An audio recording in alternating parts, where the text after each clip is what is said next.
nasistress ako. Okay. So, medyo nasistress ako. Tawagan ko na ba siya?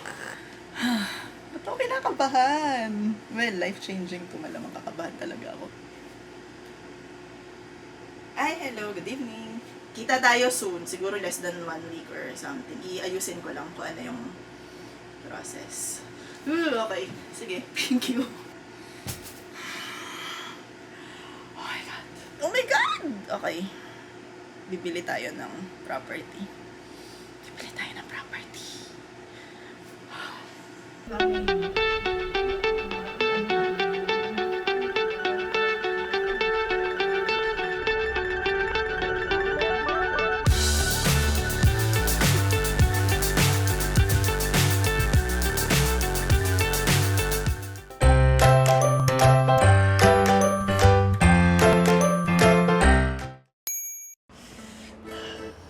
Hi! This is Elle and welcome sa isa na namang video. Sobrang special ng video natin ngayon dahil finally, i-share ko na sa inyo, i-introduce ko na yung bagong pinagkakaabalahan namin. So, kung napanood nyo dun sa personal vlog natin, shinare ko na meron kaming biniling property. Andito tayo ngayon. Naalala nyo yung makeover natin last video, itong cozy, colorful apartment makeover. Ito yon. Part yun nung binili naming property. Pero bago yun, quick recap ng mga bahay at tinirhan namin. So, from 2015 to 2021, nandun tayo sa Tall Tiny House.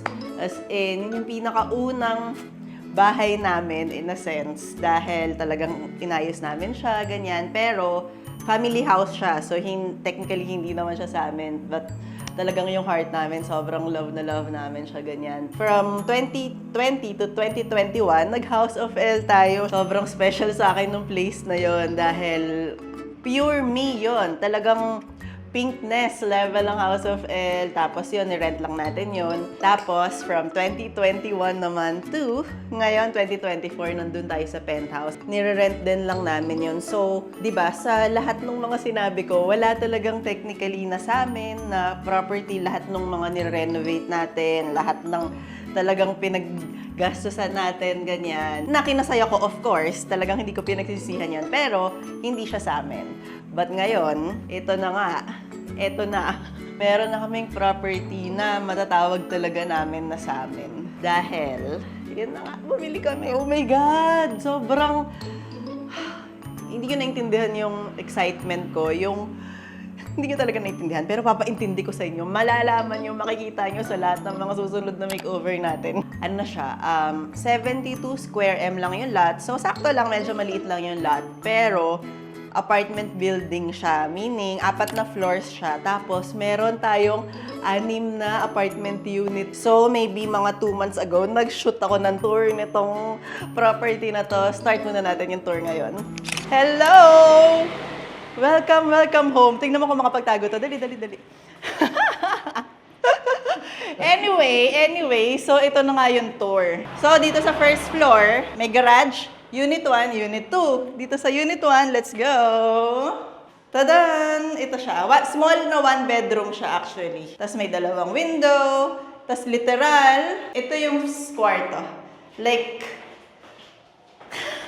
hindi ko alam kung kasya yung kutsyon, pero cute. Small. We'll see anong gagawin. Then, maliit na CR. Tapos, dito tayo sa Unit 2. Ito naman yung pangalawang unit dito sa first floor. Diba, meron ng sofa na nagaganap dahil namili na kami ng mga items. Yan na sila. Ginawa muna natin siyang storage.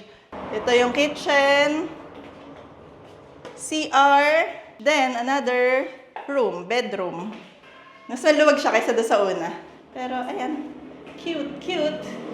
Then, second floor. Let's go. So, itong sa second floor, meron din 2 unit. Isang 1 bedroom unit doon, ito 1 bedroom. Pero itong isa, mas maluwag, mas malaki. Let's go. Ayan, so, ito yung kitchen area niya. Tapos, living area. Ang luwag niya. Ang cute. Then, meron siya ditong bedroom. So, ito yung pinakamalaking 1 bedroom unit dito sa space. Kasi, like, nakita nyo ang lawak ng living area. Tapos, Ay, alika, meron siyang balcony. Luwag. Then, ito yung CR niya na medyo weird. Dahil, pagpasok mo, shower muna, tapos nandun yung toilet. Tapos, ito yung isang unit naman. Ito yung medyo nakaka-afraid na unit. Kasi ang dilim, wala siyang window. So, ito yung another one-bedroom unit. Ito yung living space niya. May kitchen siya doon. Small na banyo. Tapos, ito yung bedroom niya. Talagang naka-quotation ng bedroom kasi hindi ko siya kinoconsider na bedroom dahil nga walang bintana. Di ba, nakakatakot? Pero, pag natapos ako dito, hindi na ito nakakatakot. Sa totoo lang, wala naman kaming planong maghanap ng property nung time na yun. Kasi di ba ngayong penthouse, sobrang love na love namin. Ni-renovate ko nga siya, ni-makeover ko siya, assuming sa utak ko na at least 5 years kaming titira doon. Ang alam ko lang for sure is sobrang love ko nung lifestyle. Yung ano namin doon sa penthouse, yung talagang chill ka paglabas mo doon. Kahit nasa taas ka, meron kang outdoor area, tapos kita mo yung clouds, ganda ng view ng mga clouds, ganda ng view ng sunset. Like, gusto kong makip yun. So, ang sabi ko sa sarili ko, okay, kung lilipat man kami sa future, dapat ganun pa rin yung magiging lilipatan. Wala akong kaplano-plano. But bigla na lang, syempre, scroll-scroll tayo, marketplace, wala lang. May nakita akong binibenta doon na apartment. Hindi ito yon. Ano lang siya, like malaking apartment. Mahal nga yun eh. Pero pinuntahan namin, curious lang ako. Gusto ko lang makita, ganon. Pero, pagpunta namin doon, ang sketchy nung, basta parang hindi nag-usap-usap yung magsasama sa amin sa viewing, yung kausap ko sa marketplace. Yun. Di natuloy, di stop. Pero, doon nag-start na parang sa utak ko, oh my God, kung gusto kong makip yung rooftop lifestyle, ang kailangan pala naming property is something na apartment style, yung talagang, yung may rooftop, tapos may iba-ibang unit sa baba. So, dun nag-check-check lang ako once in a while. Marketplace, apartment building, apartment ganyan, tingin-tingin lang ako. Nang wala akong kaplano-plano, as in, nakikurious lang ako. Pero, may nakita akong post na parang ako, oh my goodness. Medyo may potential to ah. So, Siyempre, nag-message tayo na parang, is this available? Kala mo, ano lang, furniture. Tapos, ano yan? March 7, 2023, yung unang inquiry ko. Na mga more than 1 week, hindi sila nag-reply. So, parang ako, wala. Wala naman talaga akong plano. Curious na ako, ganyan. Then, nag-reply na sila. Yung pala, meron ng nauna dapat na bibili. Kaso hindi nag-push through. Parang ako, oh my God, nag-reply. Anong gagawin natin? So, nag-schedule ako ng Ocular para silipin tong property.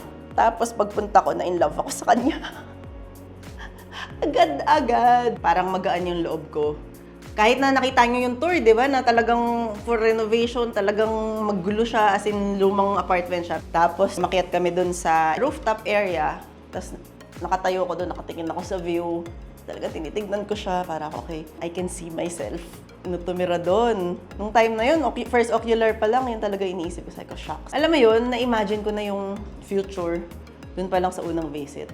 So, yun, nag-apply tayo ng bank loan. So, nag-start tayo ng March 7, 2023, yung pinaka-inquiry ko, to November, doon nag-start yung first payment sa bank. And ano lang pala, quick note, baka may mga nagtatanong, asa na ba yung isang property? Meron kang shinare before na isang property? Yun yung initial na binili namin nung lockdown. Na wala naman kaming ginawa doon ngayon. Ginawa lang namin siyang storage at saka tirahan ng staff. Dapat re-renovate namin yun, kaso nahanap namin yung penthouse. So sa penthouse na lang kami tumira ng mas long term. Tapos dahil nga sa penthouse, na-realize namin na gusto namin ng rooftop lifestyle. So, yung property na yun, hindi pa namin alam yung plano. So, most likely, in the future, baka paayos namin, tapos benta na lang namin, ganyan, para makatulong sa pangbayad dito. Kailangan natin dahil ang dami nating i-renovate dito. Oh my goodness. Tuloy nyo yung tour para makita nyo yung third tsaka fourth floor nitong property na to. Yan, ito yung third floor and ito yung unit na yun. Let's go! So, di ba? Ito yung unit ko, pink na pink, di ba? Dito sa kabilang side, ito yung door, pagpasok mo, nandito agad yung kitchen nila, ganyan. Then, ang laki rin ng CR niya. Gusto ko maglagay ng bathtub dito. We'll see, tignan natin. Kasi ito yung pinakamalaking CR sa lahat. Dito ako pwede maglagay ng something. Tapos, ito yung isang bedroom. Ayan. Decent size, cute, sakto lang.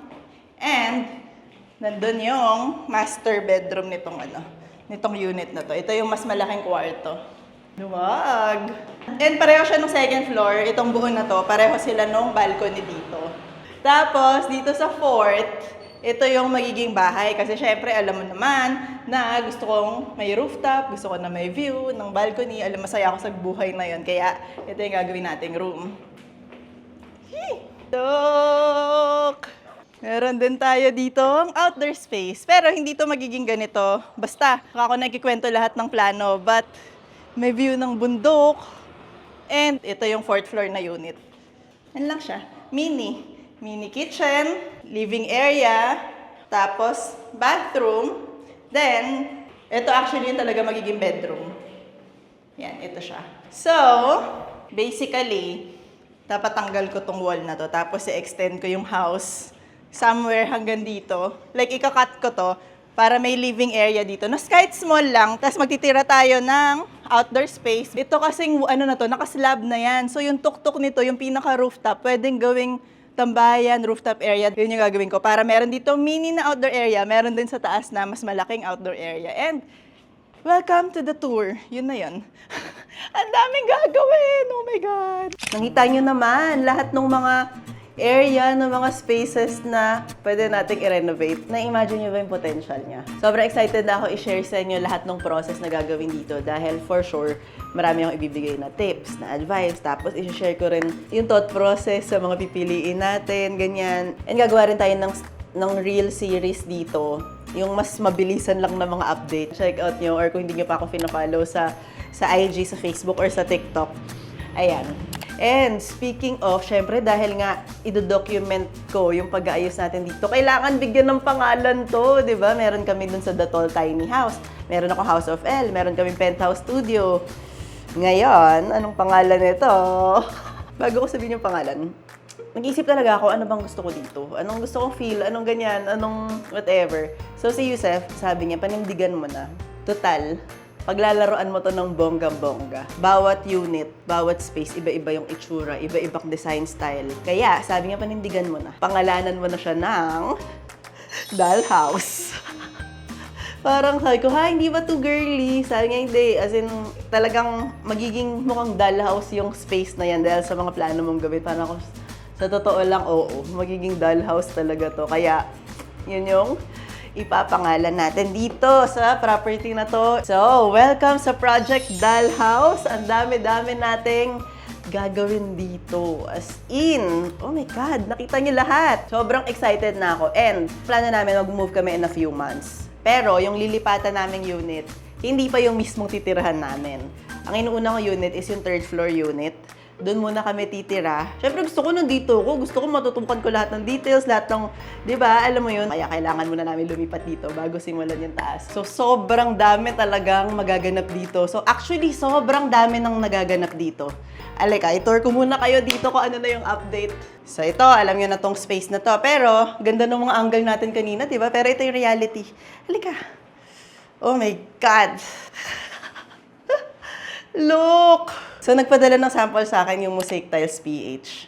Dahil namimili na ako ng tiles para sa kitchen, tsaka sa banyo dun sa third floor. Like,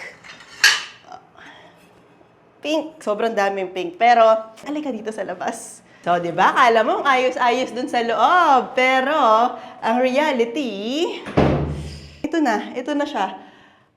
As in, sabay-sabay kong kiba lahat. Gusto ko nang naguguluhan. Gusto ko nang ganon, yung sabay-sabay na lahat. And sobrang iba, exciting tong gagawin ko dito sa space na to. But, alika dito sa taas. Ito na ang state natin. Oh my goodness. Oh my goodness. So, ayan na. Nakatanggal na lahat ng tiles. Ang gulo-gulo na. Ito yung unit na uunahin kong i-renovate. So, dito kami lilipat pag alis ng penthouse. Dito tayo sa loob. Ito yung magigagawin kong House of L. Meaning, ito yung pinaka-girly sa lahat ng unit na gagawin natin dito. Namimili ako sa tiles, mga pink, mga peach, mga soft blue, soft green. Yun yung gagawin natin dito sa space na to. Tapos, isipin nyo, paglipat ng penthouse, titira muna kami sa House of L unit. So, si Yusef, hello. So, si Yusef, titira dito sa pink space for Di ko alam ilang months bago kami makakalipat doon sa taas. And dito naman, binutas namin to. Wala to kasi bedroom to nitong unit na to. Nandun yung door niya. Pero, ito yung magiging House of Yusef. House of Yusef. Ito yung pinaka-man cave niya. Walang pink na papasok. Wala daw pink na papasok. Leave the pink at the door. So, ito yon. Kaya meron siyang separate entrance. Ayaw niyang dumaan sa pink room. Ayan. Oh! Ito yung pinaka-rooftop nga. Nakita niyo kanina dun sa tour. Pero ito na yung state niya ngayon. Look at the floors.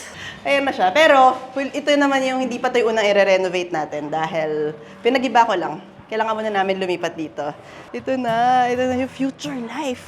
Oh my goodness, oh my goodness. Tapos, ayan yung mountain view natin. Mas maganda yung view dun sa tuktok.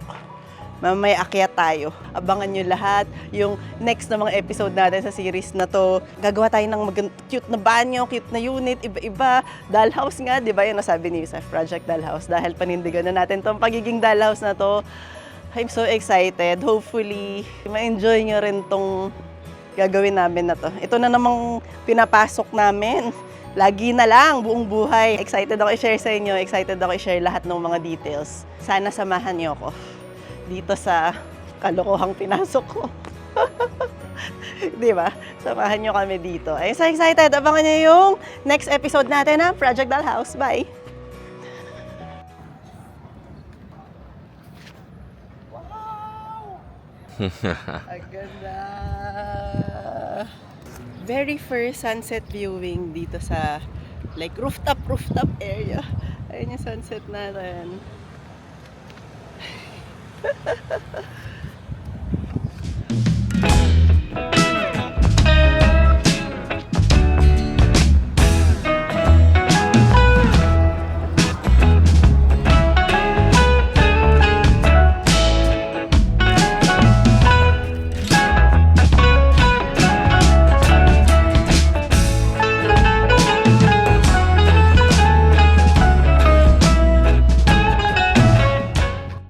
Anong gagawin ko, hindi ko pa alam. Sa totoo lang yung utak ko overwhelmed dahil sa